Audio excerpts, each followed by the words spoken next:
Okay, we've talked quite a bit about Grignards and Cuprates, and I just wanted to highlight a lot of those reactions here. If you have an alkyl halide, you can treat this with magnesium in diethyl ether to give a Grignard, which is a strong base, and it's a nucleophile. Normally we make it to make it attack something and grow the carbon chain by a certain number of carbons. When you have a organic halide, you can treat this with lithium to form the alkyl lithium, and then you can add copper salts to this to form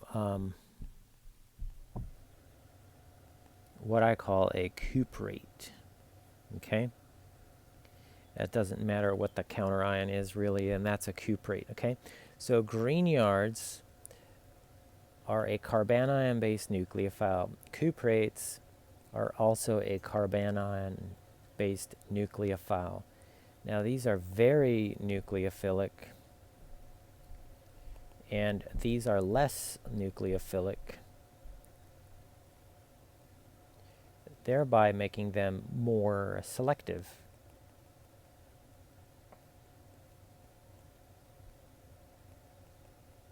Okay? More selective, and they do weird things sometimes. Okay, so let's look at where we have seen the cuprates and Grignards involved before. If we take a ketone and treat it with phenyl magnesium bromide, we're basically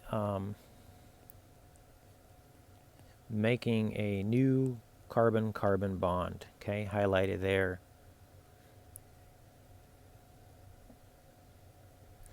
Grignards as well react with esters. They react with two equivalents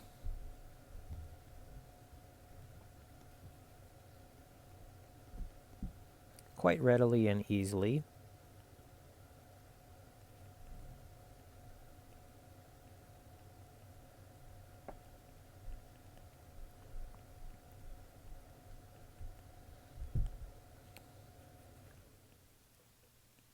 And the mechanism is quite simple. We've talked about that before. There's attack, then elimination, then attack, then protonation. Now, Grignards can also react with acid chlorides. And here's where I want to differentiate the reaction of acid chlorides with Grignards and cuprates.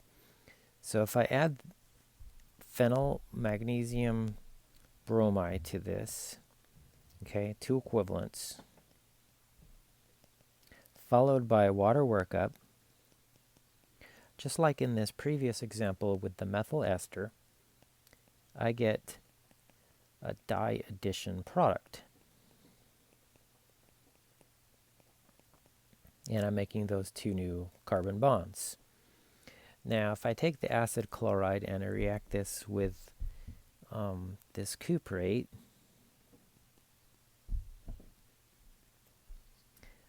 it will stop at the ketone stage. Okay. Now, remember again the mechanism. When phenyl magnesium bromide reacts with acid chloride, it does go through the ketones intermediate, but because Grignards are so reactive, it reacts with a second equivalent to continue on and give you this alcohol as the product. But because the phenyl cuprate is less reactive, it's more selective, and it stops at the ketone, okay? It stops at the ketone stage. So that's a rather useful thing to look at, okay? Now, another thing that we can look at with cuprates, and that's the main thing that shows up in this chapter, okay? Now, I do want to talk about cuprates reacting with, Grignards reacting with nitriles. So for example, if we have a nitrile and I treat this with phenyl magnesium bromide and then do a water workup,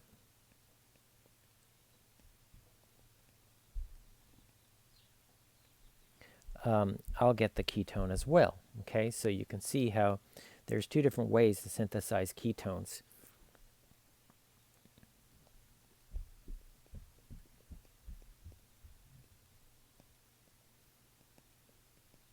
I could start with the acid chloride or I could start with the nitrile.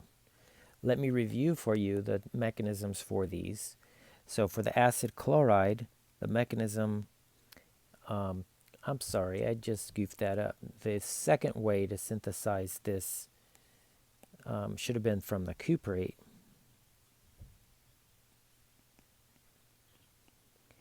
And there's always water in there from the, why am I not drawing the cuprate?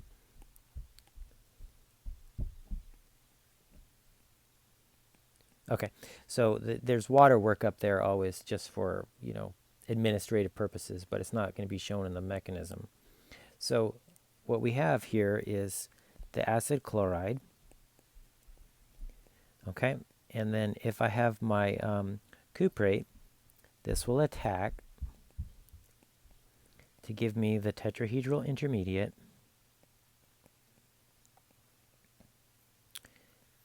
This comes down, kicks off the chloride, and I get the ketone there, okay? So the mechanism there is attack and then eliminate. And it stops there because the cuprate is not a strong enough of a reactant to react further with it, okay? So the next thing I want to tell you about is the nitrile. How does the nitrile react to give you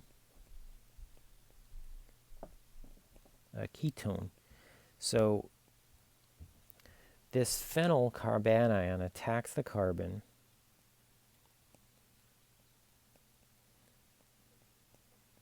and you get this, okay? It doesn't matter if you have 1 equivalent or 50 equivalents of the anion. It's basically going to stop here because this is a negatively charged, and the phenyl anion, right, is not going to attack a negative charge. That's one way to think about it. So it waits out here for a while, okay?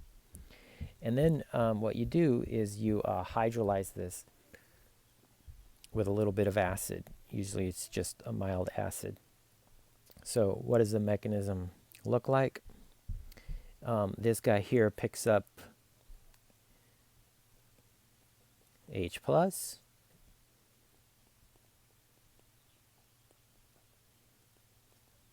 Okay. This guy picks up H+ again.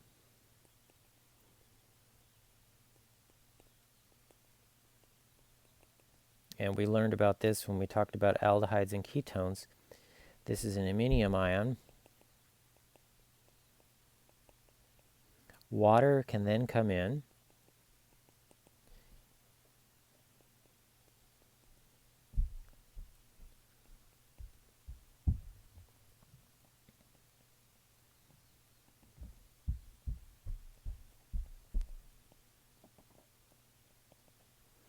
Okay.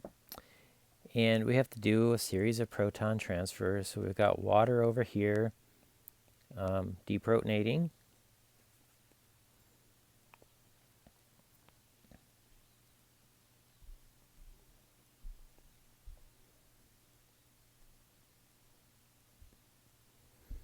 We get the neutral intermediate here for the time being.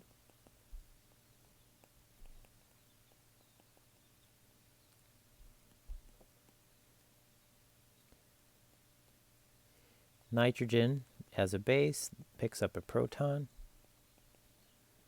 giving you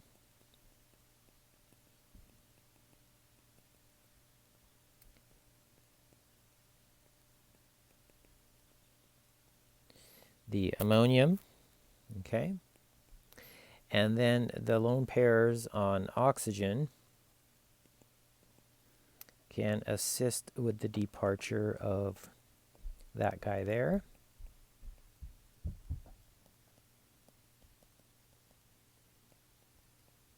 And you get NH3 there. And then there's deprotonation finally by water or your amine, whichever you choose to use, to give you the ketone. Okay, the objective is not to use the most expensive elaborate amine in the world. We just usually, it's just making ammonia and that's it. You know, that's the objective, is to synthesize this. So we normally leave off ammonia from the chemical reaction. But if you want, you could come back up here and you could write minus NH3. It's being lost. Okay, so from the first step, we have attack of the Grignard in orange here. It's pretty much, that's it. And then in gray, we have protonation, then attack, deprotonation, protonation, eliminate, and then deprotonation. Okay, so that's your typical PAD-PED mechanism. Okay, so A for the first step, then you have your protonation, and then it's PAD-PED. Okay, so that's the hydrolysis of nitriles here. Okay, so we can take our amides, we can perform reduction, we can take our nitriles and also perform reduction.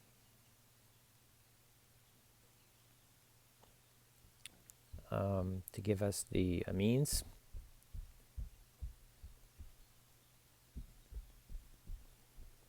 Okay. Nitriles can be used with Grignards to give us ketones.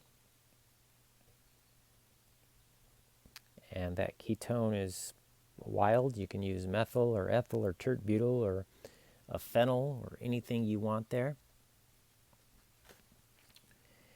And that's pretty much it. Now, nitriles as well can be treated with dibyl,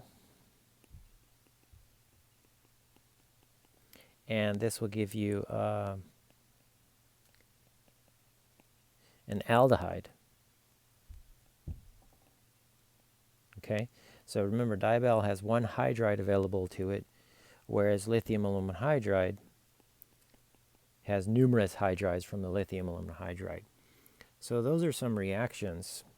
Okay, so let's look at some practice problems here. This is on page 1023, and it's on page bottom of, it's problem 2126, it looks like, and 2120. Well, let's just look at 2126 first. So we're asked to provide the major product for each of the following.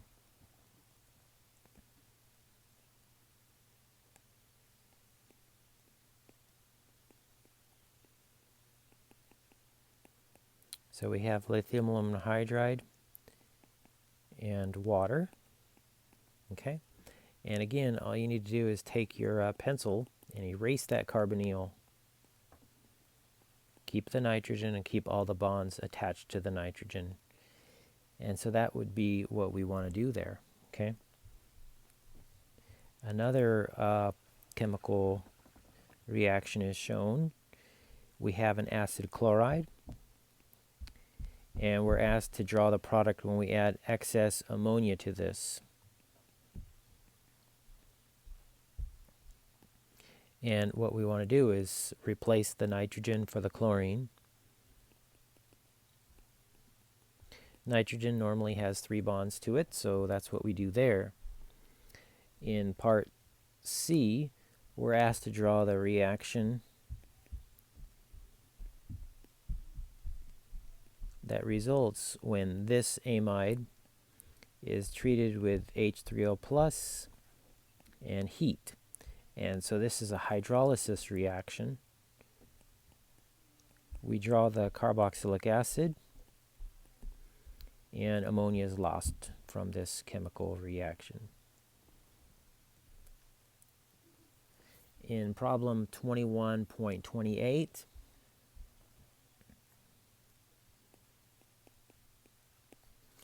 you're asked to draw a mechanism. Why don't you try to do problem 21.28, part A? Okay, see if you can figure out what that mechanism is there. Now, I want to skip ahead to problem 21.29. We've already talked about all of these chemical reactions here. And I'm going to do the A and C. So for part A, we're asked to predict the major products from the following sequence of chemical reactions. I have excess lithium aluminum hydride and water that's indicated to us. Okay, and so this makes amines, remember, and you want to keep that carbon right there. And then we want to draw out our primary amine. Nitriles always give you primary amines. For part B, why don't you try it? See what you come up with. For part C, we're given a whole bunch of chemical reactions here. We have this cyanocyclohexane, and we're asked to draw the major product after it reacts with ethyl magnesium bromide, H3O plus, lithium aluminum hydride, and then water. So reactions 1 and 2 are going to give us a ketone, remember. So here's our carbon, and here's the ethyl group, right? Ethyl's right there. Reactions 3 and 4 are a reduction reaction. So when we add lithium aluminum hydride to this, this is going to convert that to an alcohol. So that goes from a ketone to an alcohol, right? So remember, you can do a reduction of ketones to give you alcohols. So all of this gets converted to that. And that's a quite interesting synthetic transformation when you pause to think about it. It seems pretty complex, but it's pretty much two reactions, one in pink, one in orange. For part D, we're asked to do this one here.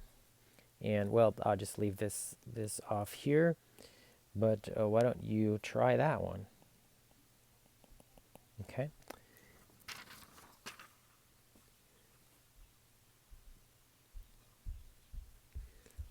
Now, there's a huge atlas of functional group interconversions on page 1028. And it shows many different, all of the different chemical reactions we've covered up to this point. Now, problem 21.23,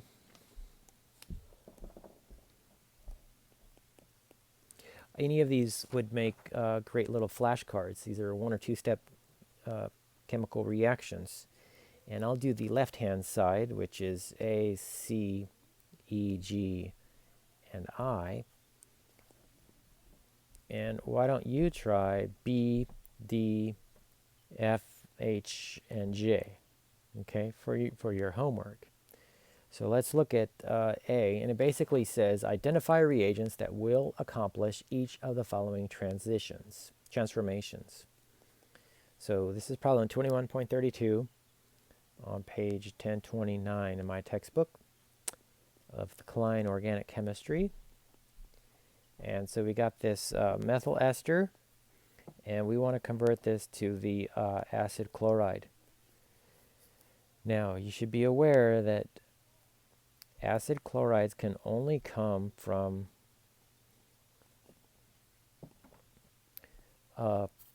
carboxylic acids that we've learned so far in this class. So SOCl2 is what we want to use. How do we go from an ester to an acid? Acids require acids, as I mentioned, right? So H2OH plus. Okay. And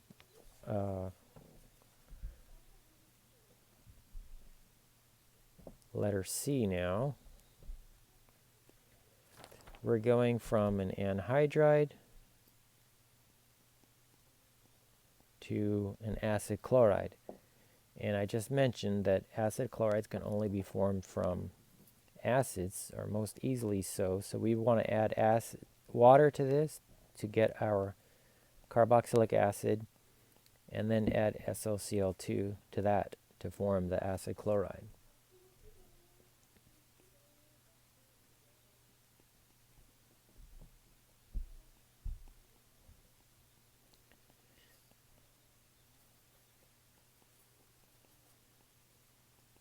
Okay, in this chemical reaction, we've got an acid going to a nitrile.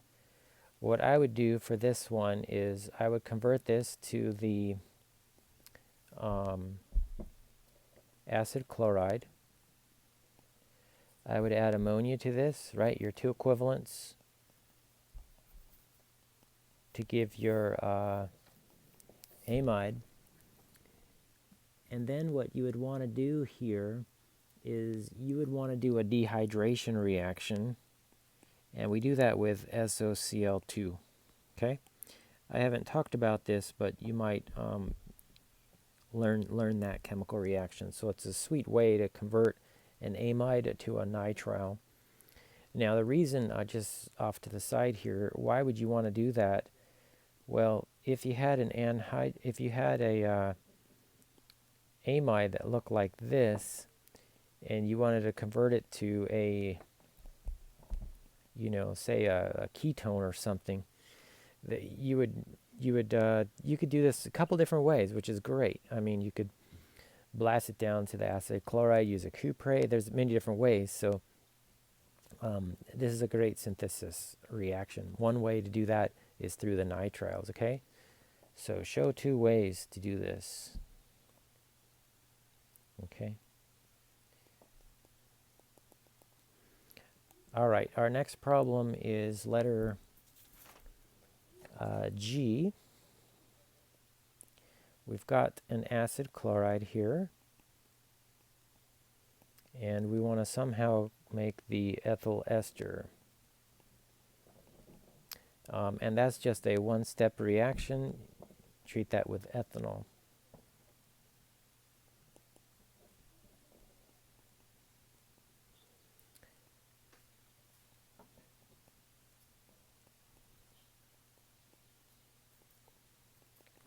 All right, so here's a problem where we have one carbon and one carbon off the six-membered ring, so there's no carbon change. But we just need to convert that to an alcohol. Now, normally nitriles are converted to amines. Here we want an alcohol. So what I would do here is I would treat this with dibal, and this would convert this to the aldehyde. And then now you can see how sodium borohydride or lithium aluminum hydride either could be, I'll leave off the solvent, that might be confusing. So yeah, so you could treat that with sodium borohydride to give you this one carbon alcohol hanging off the six-membered ring. Okay, so try working on letters B, D, F, H, and J to see what you come up with for those products. Next couple chapters we'll be dealing with synthetic strategies into doing these manipulations.